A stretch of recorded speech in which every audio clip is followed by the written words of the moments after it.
Hey guys, how you guys doing? Awesome. Well, thank you for coming. We're super excited to be here in Vegas talking to you guys about Diablo 3. My name is Josh Mosquera. I'm the game director, and with me we have Johnny Ebert, Matthew Berger, and Tiffany Watt. And we're going to talk to you guys about the awesome journey that we've taken Diablo 3 from the PC to PlayStation 4. But first, I have a little confession to make. I used to be a hardcore PC gamer, but then something happened 20 years ago. I went over to one of my friend's house and he had a brand new shiny PlayStation. And I started playing it, and literally my life changed that afternoon because I realized that console games don't have to be about cute plumbers. They could be about dark, gritty, visceral experiences. The type of experience that Diablo is all about. Which brings us to our panel, which is called Pick Up and Slay, the journey, the Diablo 3's journey from the PC to the PlayStation 4. Now we're going to give you guys a behind-the-scenes look at some of the decisions we made, the changes we made, and essentially this awesome ride that we've been on. And tell you, this is really special for us, this whole journey, because some of you may not know, but Blizzard started off working as a console developer. So this was the first time in 20 years that we were going to go back to the platforms and the type of gameplay that really started Blizzard a long time ago. So when we started, I remember very clearly my very first day at Blizzard feeling, as we were embarking on this journey, that we were about to commit one of the biggest heresies in PC gaming, because we were going to take this iconic PC experience and we're going to bring it over to the console, right? But we had a very simple goal from the beginning, and that was to unleash hell in your living room, right? That's where we started. And the way that we went about this journey is we started off by developing 3 core pillars that influenced every step of our journey and influenced all the decisions that we made. I'm going to start by looking at them. So the first pillar that we had was pick up and slay. I mean, this is the name of this panel as well, and it really speaks to how important this concept is for us. For us to be successful in this translation, we needed to retain that fast, visceral, action RPG essence that is at the heart of the Diablo experience. But we knew, right, that you guys couldn't spend all that time in menus, figuring out what inventory items to pick up and all that stuff. So we knew we didn't want to dumb down the experience. We didn't want to simplify it. What we wanted to do is streamline it so that it felt awesome on the controller. Which brings us to our second pillar, which is hand-built for the console. We want you guys, for the very first time, that you sit down and you pick up your DualShock controller and you're playing Diablo, we wanted to make sure this experience felt hand-built for you guys. Port is a dirty word for us. We were not interested in just copying and pasting the experience. What we wanted to do is just make it feel like an authentic console experience from the get-go, right? And we just wanted to make it awesome. But probably the most important pillar for us, the one that really, I think, really informed and gave Diablo 3 on console its unique identity, is one couch to rule them all. Because we knew that if we could solve all the technical risks and all the design challenges of getting 4 players sitting together on the same couch, playing on the same PlayStation, on the same screen, we knew we would have a very uniquely console experience in terms of playing Diablo 3. So these were our core pillars moving into this journey. Pick up and slay, hand-built for the console, and one couch to rule them all. So we worked really hard, and in September of 2013, we unleashed hell. And we were really nervous because we weren't sure how you people would respond to it. The good news is that you loved it, right? But more importantly, and this is probably something that you guys out there in PlayStation Nation probably don't realize, but just what an important part of the transformation of Diablo 3 from its original ship all the way to Reaper Souls happened because of what we did on console. Because console became a safe place for us to challenge a lot of the core assumptions that the PC team was working under.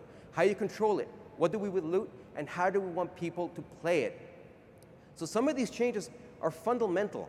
Like, one of the big things we realized is that Diablo, it doesn't matter if you're using a mouse or a keyboard or a controller. The most important aspect of the fantasy of playing a Diablo game is being an epic hero bigger than life, fighting the forces of darkness with a promise of epic loot. And I still remember to this day, the very first time I was in the office, right, and I'm picking up the DualShock controller, and we sort of booting it up for the first time. This is our first test. And so like, how is this going to work? And I remember starting at the beginning of Act 1, the road to Tristram, right? And I'm walking down, and I start moving my barbarian, and I come across the very first zombie, which I think is the monster that's probably being killed the most in Diablo 3. And I remember walking right up to it, pressing the X button, and just seeing that zombie just explode in a gush of blood, and you see the skeleton flying across the screen. And that was the first time, it's a confession to you guys, that was the first time in any Diablo game that I felt like this guy. I felt I was that barbarian, unleashing my inner wrath and destroying and smiting the forces of hell. And we just didn't realize how important direct control was going to be to really fundamentally changing the way Diablo played on console. It became immersive, it became visceral. So we went all in. We changed every single skill in the game, over 600 skills, to make sure that they felt responsive, they felt powerful. Every time you pressed a button, we wanted something epic to happen. But we also knew we had to make a big change, and this was actually a very controversial change with the team. So we knew that as a console game with direct control, we needed to give players a way to quickly reposition in combat. So we added the evade move on the right stick. Now again, this was controversial because we were adding something that the PC game did not have. And they're asking, why are we doing this? So you're giving the player too much power, they're going to be able to move around too much. But we knew that if we wanted to make a real console experience, that we needed to give players that ability to quickly sidestep, and that was going to make it feel really immersive. Probably the biggest change, though, that console brought to Diablo as a whole was a whole change in our loot philosophy. If you've been following Diablo 3, you've probably heard the phrase loot 2.0. But this really started with console because we knew we had a humongous challenge. Diablo is about fighting monsters, not navigating inventory screens. So we knew in order to keep you guys in the action, what we needed to do is drop less items. Once we were dropping less items, we needed to make sure those items were better. And the way we made them better is by really doubling down on the legendaries and making them the best items in the game. And this is really where Loot 2.0 really started from. And we were very nervous when we shipped on console because we did not know if it was still going to feel like a Diablo game if it was just raining legendaries. But guess what? It still feels like a Diablo game if it rains legendaries. Another change we made, and this is a little more subtle change, but a really fundamental change, is what we did with difficulty. So on PC, right, when we released Diablo 3, it had a linear difficulty progression scheme. You had to beat the game on normal, then nightmare, then hell, and then inferno, right? And the difficulties were static. Later on, we patched in a feature we called Monster Power that allowed players to sort of make the game, each of those difficulties, either a little bit more difficult or a little less difficult. But on console, we said, you know what we should do? We really should treat this like an actual difficulty selector, like the kind that console gamers are so used to. So we actually changed the way the difficulty works. So we actually have easy, medium, hard, master, and so on. And this change actually cascaded and created a lot of really cool sort of secondary effects. One of them was that we used to hard code or hard set how difficult the monster was based on where he was in the world, right? That's how we sort of increased the difficulty. But as we started moving away from that, and because of this change, it allowed us to have dynamic difficulty, that essentially difficulty that adjusted to your character's level. And once we did that, it allowed us to create an entirely new way of playing Diablo 3 with adventure mode. And that really started, again, with console and our thinking behind difficulty. But at the end of the day, I think that one of the aspects we're most proud of is how people play Diablo 3 on the PlayStation. It's a very social experience, and this crazy idea we had about having 4 players on the same couch playing on the same screen actually became a reality. You know what's cool? The number of stories I've heard, both from the team, from our family, from our friends, of people coming together and playing Diablo, whether it's like roommates or spouses or kids and their parents. It was a really great sort of bonding and social experience. So when we started to think about how do we sort of migrate this experience over to the PlayStation 4, we were really excited about all the social connectivity of the new platform, right? So we really wanted to go deep on that, and we came up with some really, really cool ideas. But to talk to you about that, I'm going to invite my own personal nemesis, Mr. Matthew Berger, to talk to you guys about our social features. Matthew? Thank you. It's always great when your boss tells you you're his nemesis just before performance reviews. So the Nemesis system. So what is it? What is the Nemesis system? Well, this is Josh. Josh is playing Diablo. He's home. He's cosplaying as a crusader. He runs into a monster, and because Josh is wearing his gauntlets, the monster is going to kill Josh. Up till now, that just means not a lot. Josh comes back, kills the monster, it's all good. In Ultimate Evil Edition, that monster is actually going to level up. He's going to turn into a unique creature. He's going to open up a portal, he's going to jump into that portal, and he's going to disappear from Josh's game. And then, I'm going to be playing the game later on. I'm going to be killing all these monsters, generally speaking being awesome. Josh's nemesis is going to jump into my game, and it's going to attack me. It's named after Josh. I know who sent this thing. We're going to have an epic battle. It's going to kill me purely accidentally because I was distracted by my wife, and I'm going to have to come back and try and kill it again, except it's not there. It's gone from my game. It's jumped into the game of a friend of mine. So, why did we do this? One of the pillars we added for the Ultimate Evil Edition is sharing your adventures. We really wanted everybody who played Diablo to feel as if they were connected, feel as if they were all adventuring in the world of Sanctuary together, even if they couldn't necessarily play at the same time, or if their characters were the wrong level, so they weren't able to play together. We also love treasure goblins. You love treasure goblins, we love treasure goblins, everybody loves treasure goblins. It changes your moment-to-moment gameplay. As soon as you see one, you're excited, it's a surprise, you go and go kill it, you get into trouble, maybe you die.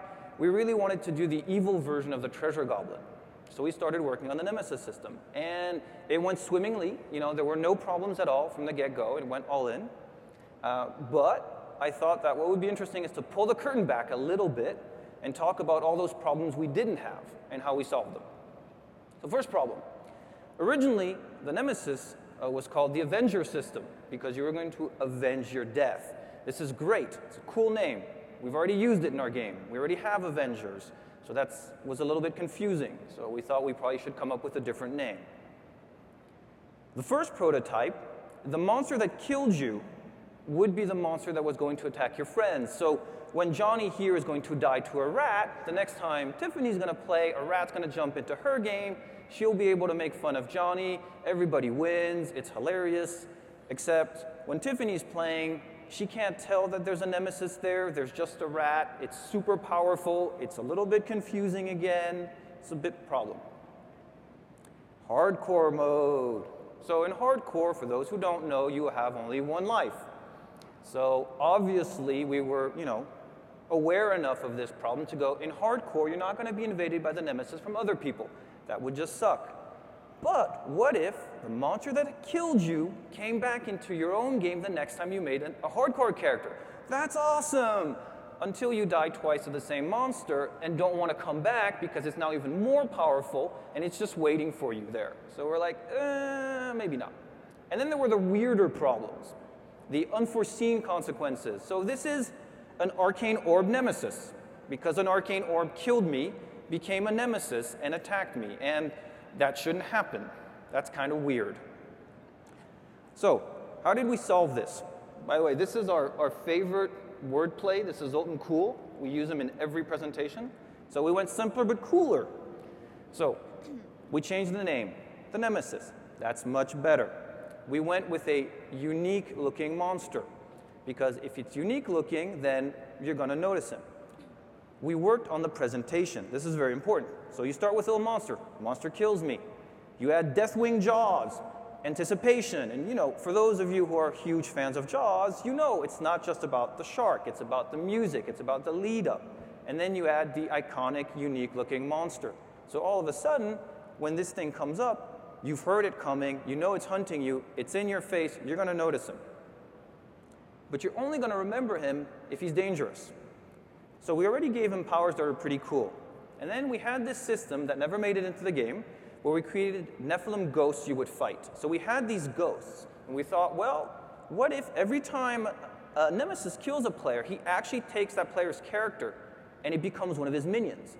So all of a sudden, I'm minding my own business, Johnny's Nemesis attacks me, and there's 2 barbarians, a witch doctor, and a monk. And it's really not the same fight than if it was just the Nemesis. Especially the first prototype when the minions were tuned as one creatures and they were way too powerful. So what does this look like when it's all coming together?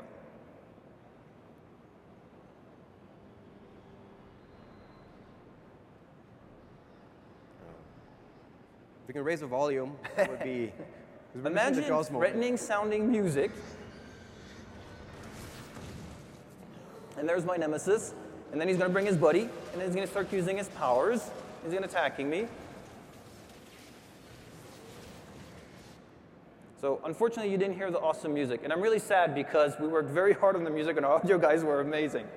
Believe me, it's very cool. We loved it. We were really happy. We were really proud of this feature on the team. And then it went out into the wild. And we were eagerly waiting to see how you guys would react. And people liked it. This is my favorite Vegas quote ever. People were trading their PSN IDs online on forums to get more and more Nemesis jumping into their games. And that was cool for us. For those of you wondering, it's Tiffany who said this. It's not that anonymous. What was great about the Nemesis is it changed the moment-to-moment gameplay. And changing the moment-to-moment gameplay was extremely important for us, and it was extremely important for the success of the Ultimate Evil Edition. And to talk to you about the other changes we made to the game is Johnny Hébert, Other Barry. Thanks, everyone. So when Classic, thank you. So when Classic Diablo finally came out for PlayStation, you guys just greeted it with overwhelming enthusiasm and just played a ton of it, and you're still playing a ton of it. And when we started watching you guys play, because we do watch you, and when we were playing it ourselves, we noticed a problem. Actually, we noticed 2 problems.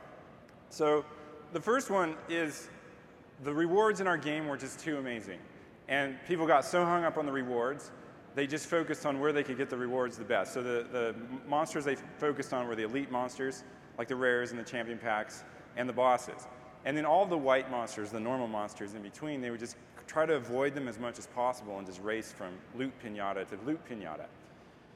The second problem was they weren't using the environment. So you can see there's this really awesome trap here that's being pointedly ignored by the player.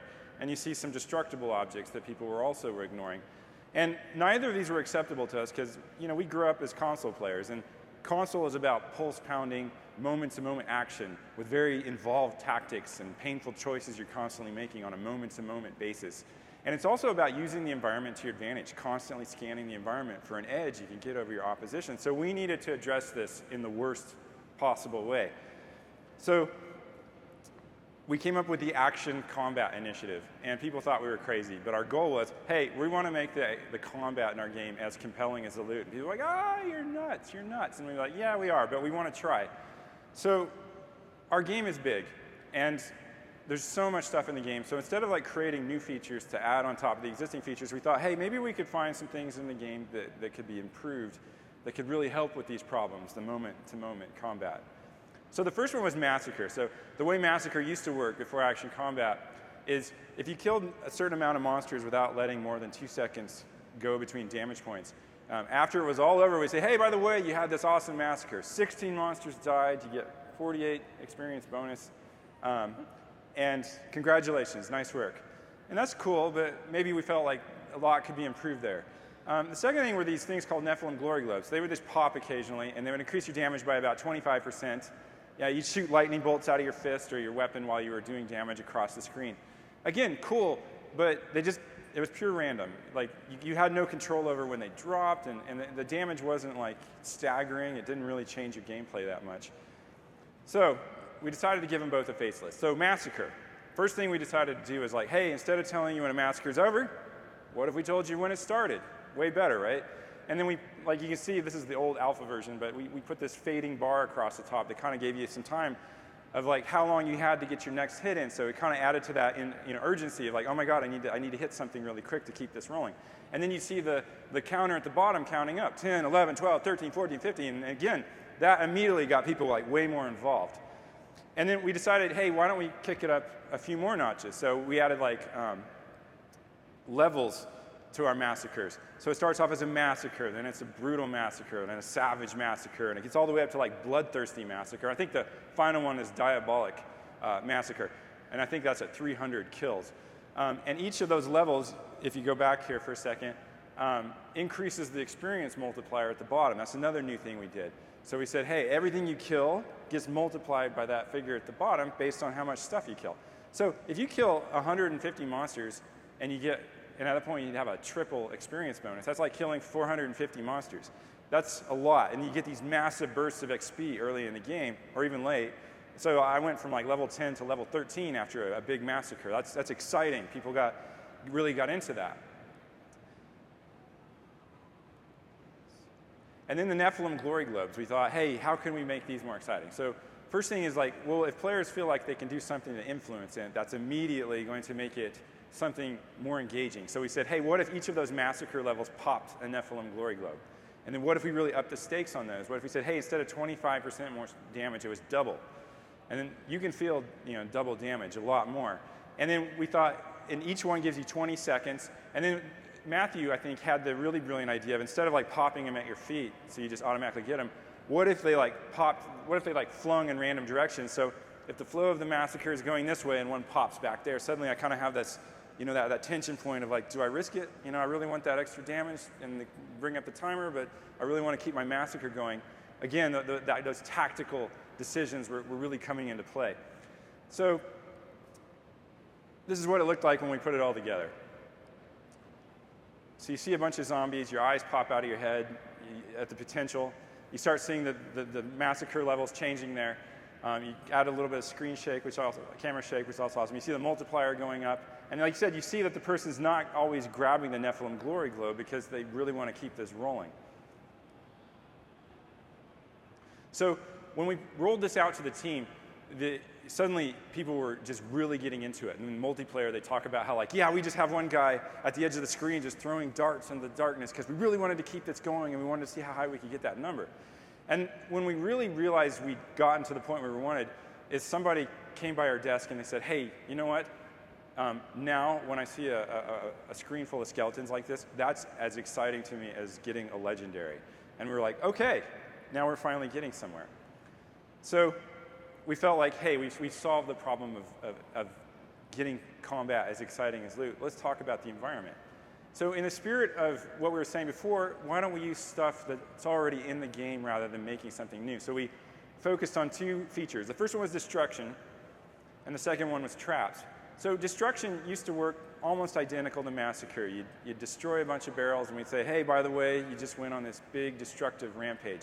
Congratulations.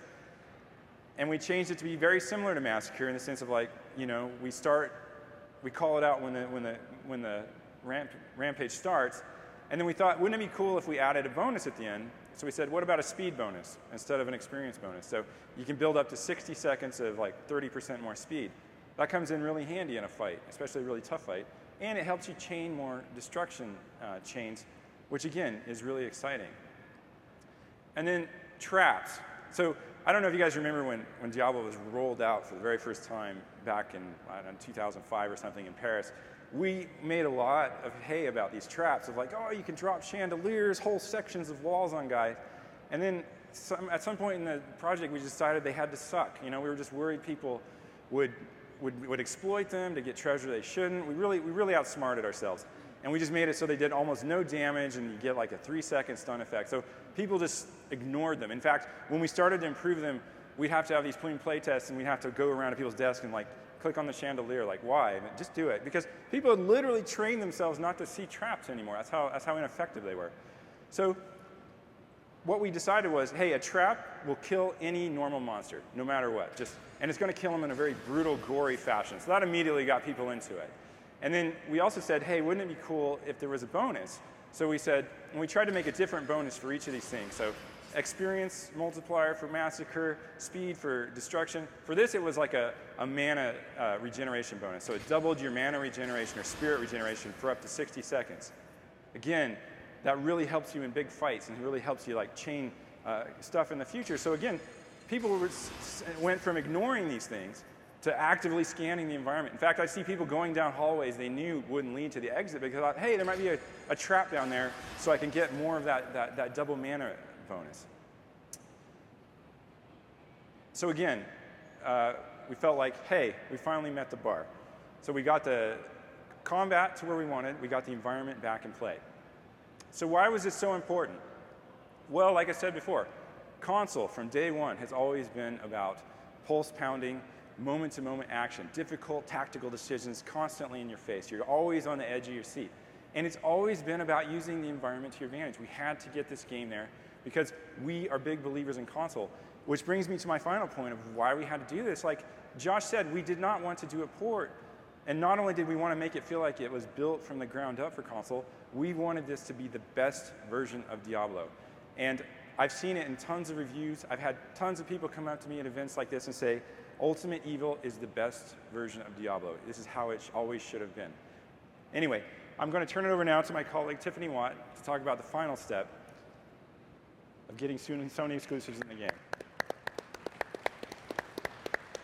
Hey guys. When we started working on Diablo 3 for the PlayStation 3, we found out kind of late in our development process that Sony was interested in having us include some Sony exclusive items in our own game. And we're geeks ourselves, so the idea of a game crossover was really exciting. We thought immediately, all right, what games can we put, what can we highlight and pay tribute to in our own game? So we paid attention to what games had really captivated us on the console in the last few years, and we went to our team and started brainstorming.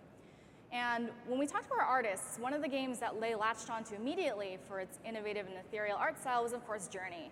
And this features the main character with its iconic scarf. We took the scarf and we adapted it into Diablo 3, and we created a pair of shoulder pads called the Hero's Journey.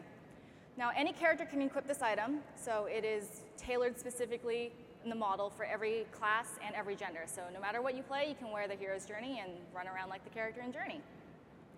Another game that comes up a lot in the halls of our office for its really just epic cinematic gameplay experience and really just great narrative all-around gameplay is, of course, Uncharted. We wanted to capture the spirit of Nathan Drake and put a piece of him into our own game. As you can see, Nathan Drake also wears a pretty fantastic scarf, and people in our team are kind of into scarves. So you can say we were a little biased in choosing this game, but we went with it. And we took Nathan Drake and we made an amulet to represent him within our own game. Now, when we were working on Ultimate Evil Edition, we found out early on, Sony is interested in having us pay tribute to some of their games. And this time we had a lot more lead time. We could really think about what we want to do. And previously, when we were working on Diablo 3, we couldn't really we were kind of visually limited because we couldn't capture the artwork of another game and display it within our own. But as Josh talked about earlier, sorry, I kind of blew it, but we ended up going with Shadow of the Colossus, I'm sorry, which is another really iconic game to us. When you talk about games as art, you immediately think of Shadow of the Colossus. And as I was talking about, we couldn't visually show another game in ours before, but with the addition of the Mystic in Ultimate Evil Edition, you now allow players to do enchanting and transmogrify. Now this allows players to actually modify the gear that they have. With enchanting, you can adjust the individual stats on an item, and now you can actually impact the gameplay of your gear. With transmogrification, just like in World of Warcraft, you can cosmetically alter the look of your gear, and with this feature, we're able to take a fully inspired armor based off Shadow of the Colossus and bring it into our own game.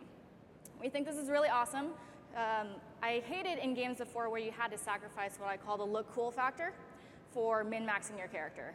I always want my character to be the most badass possible, do the most damage, do the most healing, depending on the game. And I hate if I had to sacrifice looking really cool. And now with transmogrification, you don't have to worry about that. We tailored this again to be specifically for each character in each class. And so no matter what class you play, you can be a wizard casting your frozen orb, or you can be a barbarian and still look like the Colossus from Shadow of Colossus. And we think that was a really epic achievement. Another game that obviously gets talked about a lot when you think of PlayStation is, of course, The Last of Us. And it includes zombies, so we felt it would fit perfectly in the world of Diablo. And another feature that we brought into Ultimate Evil Edition that wasn't originally in Diablo 3 is, of course, Adventure Mode, which Josh talked about earlier. Now, in Adventure Mode, players are no longer bound to playing through the campaign over and over again.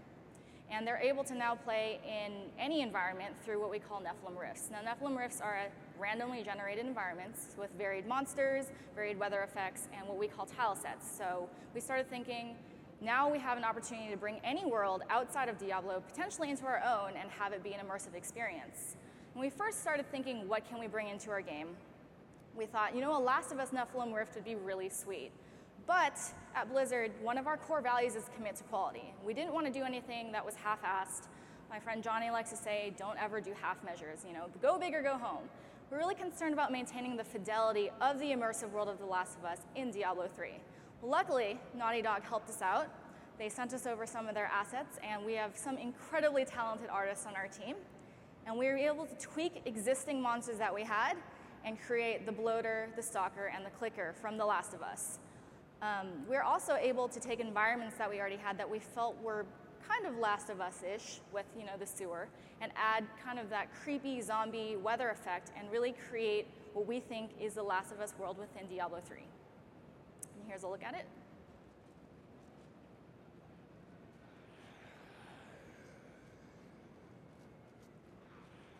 It's a little quiet, but if it was louder, you'd be able to hear the clickers. There we go. There you go.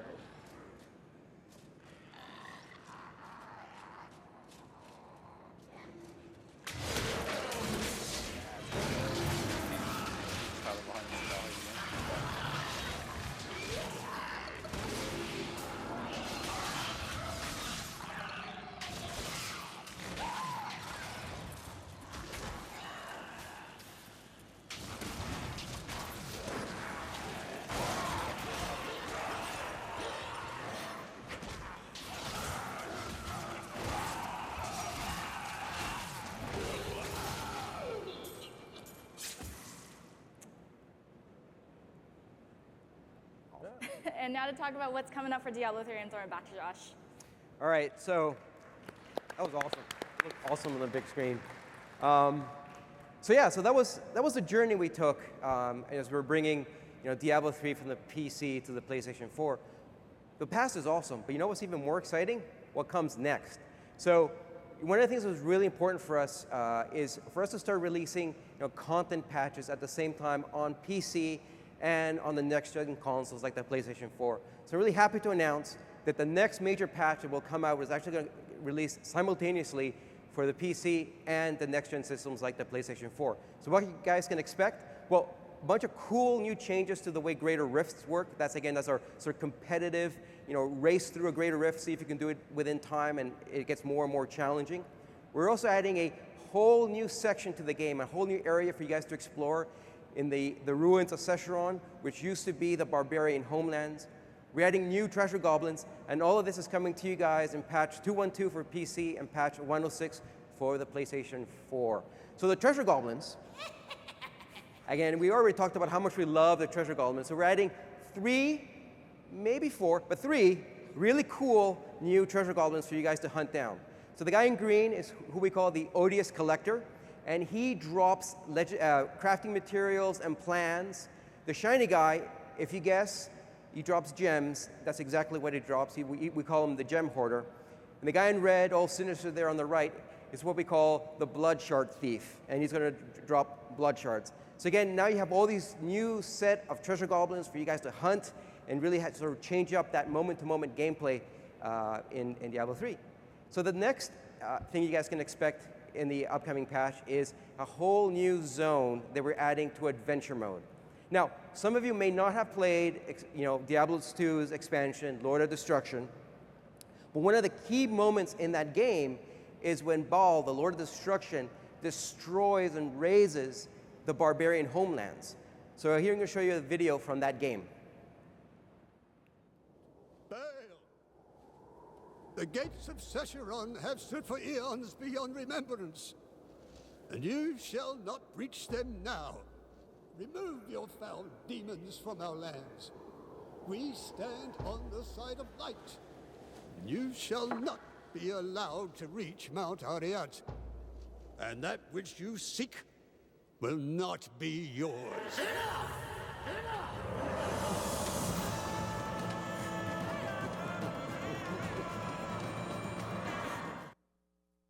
So right after that cinematic, Baal destroys what's the barbarian city of Sescheron.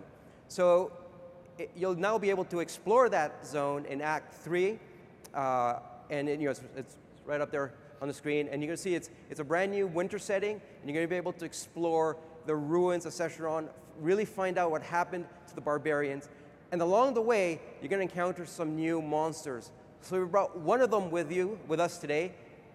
He is probably one of the most disturbing monsters we've created on the Diablo 3 team. He's called the Rat King. Now, I'm not sure if it's actually really noticeable, but like those things popping in and out of his back, they're rats, right? And he's vile. He's going to burr up from the ground, and every time you attack him, he's going to shake those rats, and the rats are going to attack you. So let's see what it looks like in game. So again, this is a section from the ruins of Sescheron, and there you are. He's making, every time you get close to him, he's going to shake out rats. You see the green ones? That's a ratnado.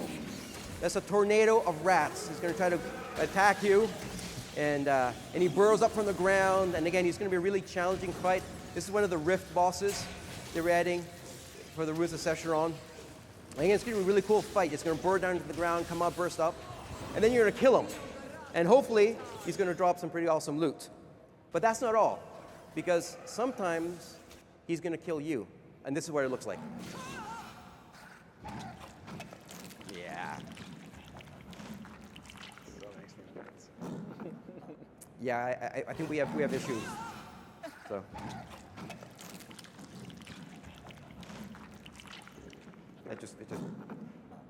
I love Diablo.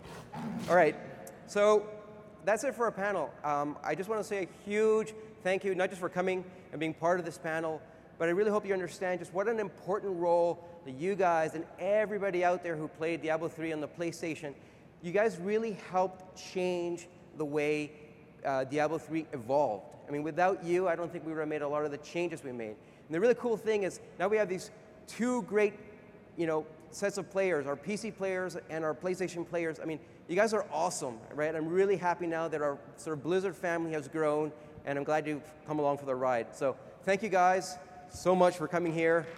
And if you have questions, we may have answers, maybe. I believe there's microphones.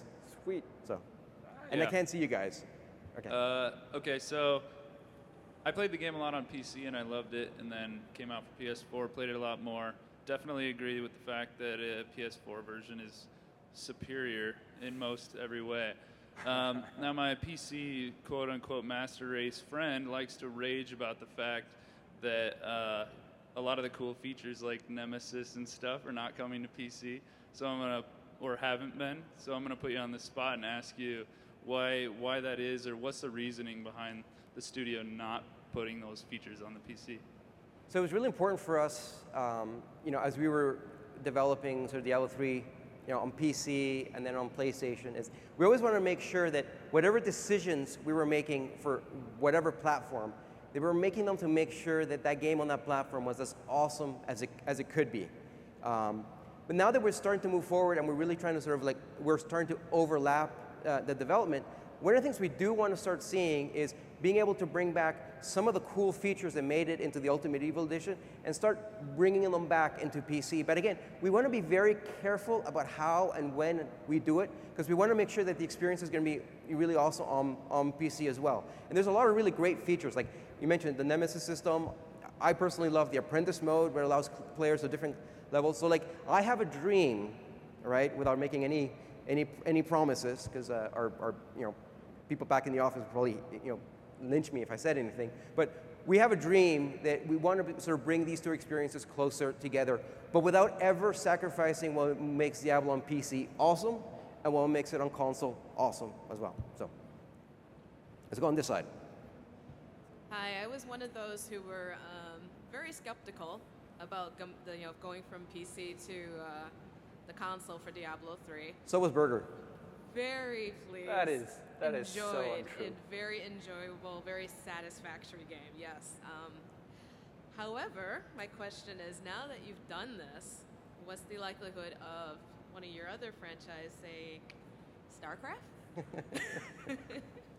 coming mean- to the console? That's an awesome question. So what is the likelihood of us attempting this crazy experiment all over again? You know, I'm really proud of the work the team did. I mean, it was crazy. I was honest. My first day, I was like, are they really going to let me do this? Are they really going to let me change whatever I need to change? What we need to change as a team to make this an awesome console game. And when they told me the answer was yes, I was both excited and absolutely terrified. But one of the things that's really important for us at Blizzard, and you know, Tiffany mentioned this, like this notion of committing to quality. When we start thinking about our games, right, we don't think about what platform, we really think it's, what's this awesome game all about? And then we ask ourselves, what's the right platform to express that vision behind the game, right? So I think there was something, like in a lot of ways, Diablo always felt like a console game that was hiding inside of a PC game. So the transition was a natural one. So I think when we start looking at some of our other games, you know, again, are there dreams? Maybe. But for us, we thought that Diablo was a right fit, and we went all in, and right now we're happy that Diablo is the game that brought Blizzard back to consoles and the PlayStation. Thank you. Hello. First off, I want to say I love Diablo 3 and all the references to the original Diablo in it. I thought those were amazing. I have a friend that played the first one a lot and is a great fan of all the references.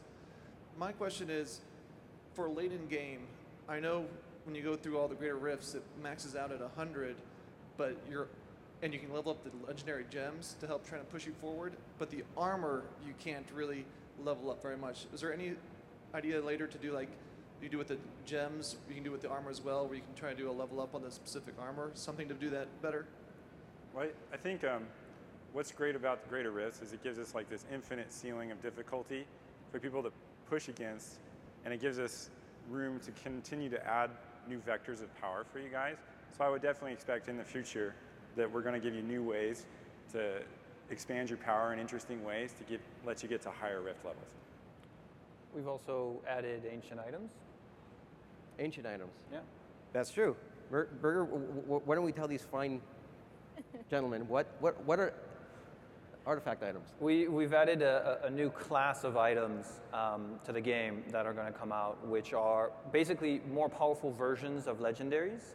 So you're going to have to go and search for those, and those give you yet something else that you can try and grab to extend the life of your character and try and get like higher and higher in the rift. So when you butt up against that limit, you know, I can't quite clear that one rift, you're going to go find that legendary item that's going to let you go past it and, you know, get to a higher rank. Yeah, Josh talked about patch 212 coming up, or patch 106 for the PlayStation 4, and the ancient items will be in patch 212. This is a great multi-person answer. That's awesome. Great question. And if you're wondering where they will be dropping in the torment difficulties, and the higher torment level you're playing on, the more likely you are to find them. So the short answer is yes. Okay, I just got here, so you may have answered this question, but I enjoyed a few of the old classic characters from Diablo 2, so is there any plan to bring them back like you did with the Warrior or the Crusader? So are there any plans to bring back some of the sort of beloved classes from Diablo 1 and 2? Like my assassin. Like the assassin, or my personal favorite, the Necromancer. I mean, right now, I know the Necromancers are just, I mean, who doesn't want to raise the dead and have them do your bidding, right? But I think right now, we're actually really happy with the diversity in our classes. We have 6 epic classes that all sort of play differently, all have different play styles. So for now, you know, we're really happy. I mean, the Crusader turned out to be fantastic, and he really adds a lot of sort of dynamic gameplay to the game. So for now, no. For now, we're really happy with the 6 classes we have. All right. Hello. Hello. Hi. Wow. Okay.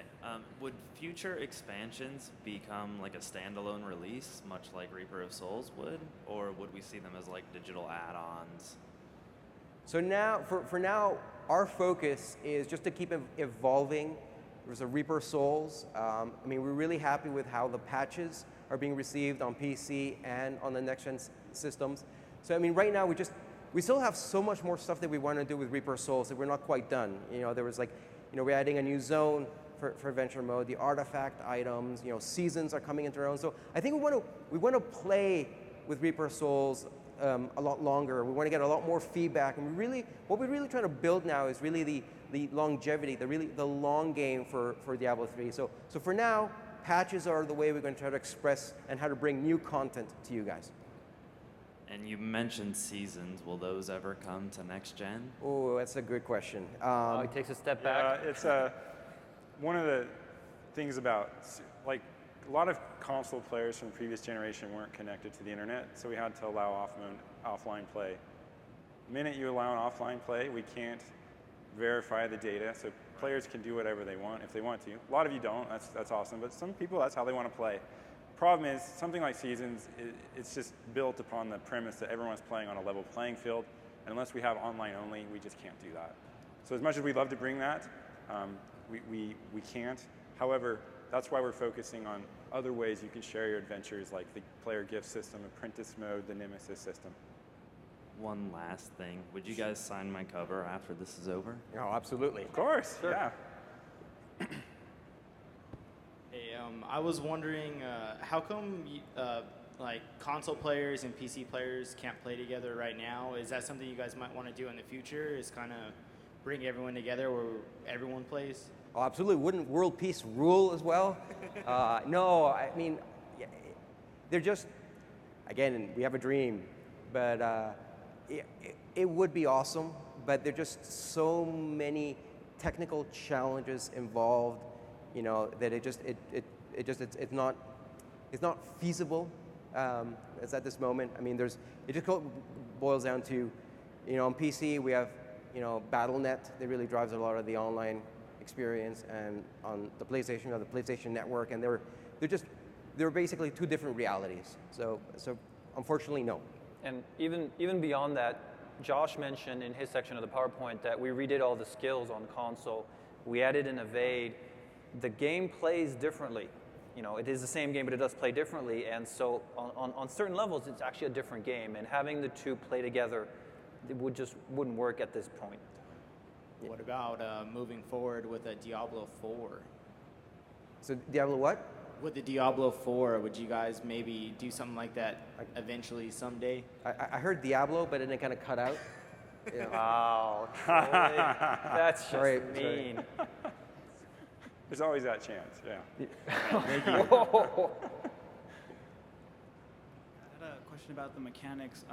When is Blizzard going to show some love to the monk? Like, I've played all the classes, and I feel that the monk is like the most lackluster. Every character class is a work in progress. Like, you know, we're always just adding cool stuff. We're adding new sets. We're tweaking powers. So every patch, you're going to see like improvements to your class. And if you're slightly behind or slightly ahead, you know, just revel in it, because it's going to change with the next patch, because we're always just adding cool new stuff for you. Thank you. So my question is, kind of with all the anniversaries going on, like I know, you know, Warcraft has done like the MC coming out for the 10-year. Any chance of seeing like some Mephisto dungeons or anything as kind of a tribute? Oh, Mephisto comes up a lot when we talk in the office. We love, okay, the idea of, we have such a rich sort of history in our games that, like, we do love being able to sort of look back and bring some of the stuff forward. We keep talking about it. It's a cool idea, yeah. Thanks. Hey guys, I have a bold question for you. I actually own a video gaming and animation convention, and I represent thousands of fans out here who are a huge fan of you guys. So we would love for you guys to come to our convention. How do we go about, you know, contact you, or, you know, Well, if you talk to us after this, we can put you in touch with our marketing and PR department, and they would love to talk to you. Yeah. Okay, thank you so much. Yeah. No worries. Howdy. Hey. Hey. I'm sorry if this has been addressed in previous, events or anything. So no, cross-platform gameplay, right? But what are the odds of being able to port my character from PC play to PS4? That's the only reason I haven't bought the PS4 game yet. Is that, I know it's technically doable, but is it a good idea? Well, like Matthew was saying, the games have diverged quite a bit. So we've done that internally at times, and sometimes things don't translate across perfectly. So until we could ever get to the point where we could guarantee your items, like Tiffany was saying, commit to quality, we're just gonna have to say, yeah, they're separate experiences right now. All right. But you should still play it. Yeah, no, I probably will. Thank you. So I have to admit I'm a total PCist when it comes to Diablo, but this is my first time being able to actually play it on the console here. I love it. It's wonderful. I can't wait to go out and buy it now. Hey, yeah. Nice. But my question as a game development student is, were there any struggles you guys came across bringing the control scheme into the console? Because the differences between the controller versus the mouse and the keyboard, it's a little difficult. Yeah, that's a really good question. I'm sure all of us have probably different answers to that question. But I'd say, so as a student in game design, I think one of the challenges we had, right, like with PC, with a mouse and keyboard, is what we call an indirect control scheme. Like you're not actually physically controlling your character, you're clicking somewhere on screen and either moving there or attacking. And when we're talking about direct control, which is what you have with the controller, you're actually navigating your character on screen, you actually so we need to figure out what to do in terms of aiming, right? Because, on PC it's easy, I want to click that, I click it, right? And I think one of the sort of early revelations we had is that, in a game like Diablo, aiming is not a really important player skill. If it was, the most challenging monsters in the game would be the smallest, right? Because that's, harder to click on something small and fast. But what are the most difficult monsters in our game? The big giant monsters, right? So we knew that the real skill is not player aiming, but target selection, right? So once we hit on that, it became sort of easy for us to say, okay, if target selection is the main thing, we need to have targeting assist. They will try to predict and guess what monster the player is really trying to attack, and then we do some awesome behind the scenes thing to make sure that happens. So that was one of the sort of big challenges, is how to translate a clicking on something versus direct control and targeting. Okay, thank you. Good question. Hello. Hey. I've had the game for about 1 week now, after I rented it from a certain box that's a certain color. I've come across this kind of a follow-up question to what you mentioned about the Nemesis system. People will end up sending out friend requests so they can get more Nemesis, to fight. And I came across gifts. Now, are gifts completely random, and would I also benefit from just spamming friend requests to everybody? So the master of gifts, the man you should thank for all the presents you get, Johnny can tell you all about it. Oh, well, no pressure. No pressure. All right, at all. so basically, it's basically any time a legendary or set item drops, you have roughly a 25% chance, if I remember right, that a gift will spawn for one of your friends. And that is random which friend it is. It does have to be somebody that owns Diablo. And I've never worked out the chaos theory math of it. I'm not sure if tons of friends or few friends is optimal, but the main thing is it's fun. It's exciting to be able to share. Because the reason we came up with this feature was I have 15 friends playing Diablo. I don't remember what class they are, what level they are.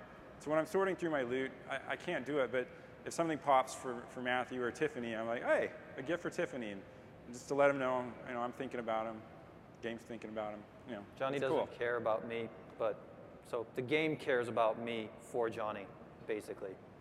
I think when you kill a nemesis, you actually have a 100% chance, if you successfully kill the nemesis, of sending a gift to the person that sent it to you. So if Johnny's nemesis invades my game and I manage to slay it, then I get to send the gift back to him as, hey, I kicked that nemesis' butt for you. I did your work I guess for I'll you. give you some loot so you can get a little better. Yes, indeed. So We do have player gifts like Johnny was talking about. They do have a 25% chance of dropping when you yourself get a legendary, but I think Nemesis gifts are 100%. Yeah.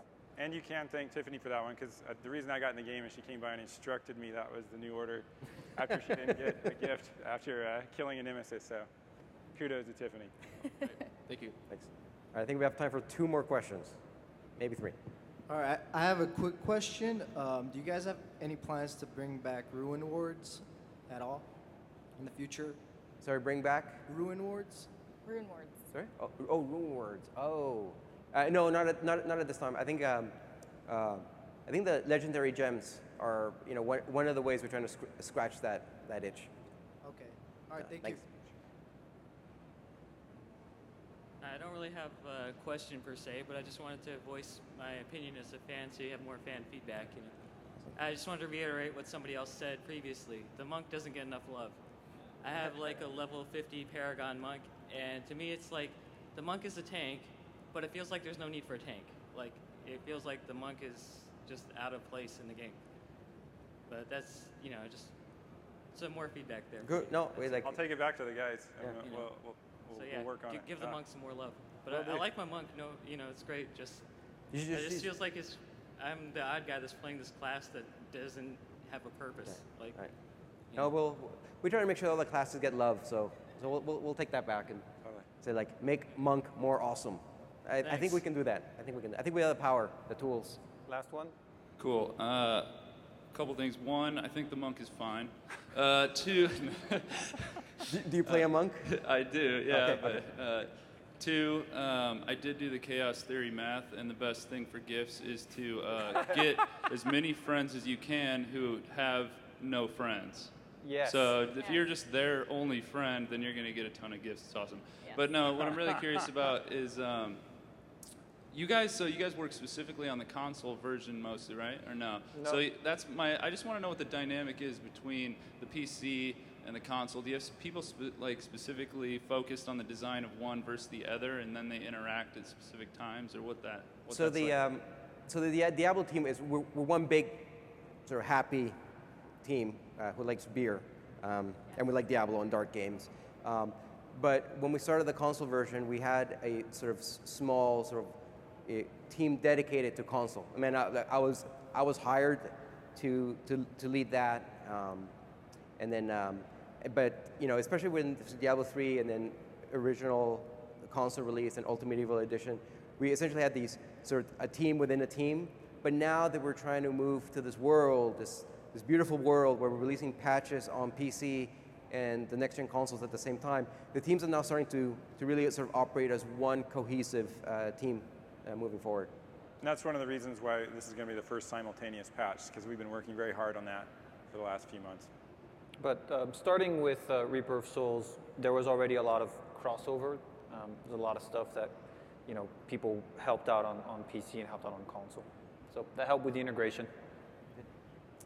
All right, so I think that's it. Thank you so much, guys, and see you guys online. Take care. PlayStation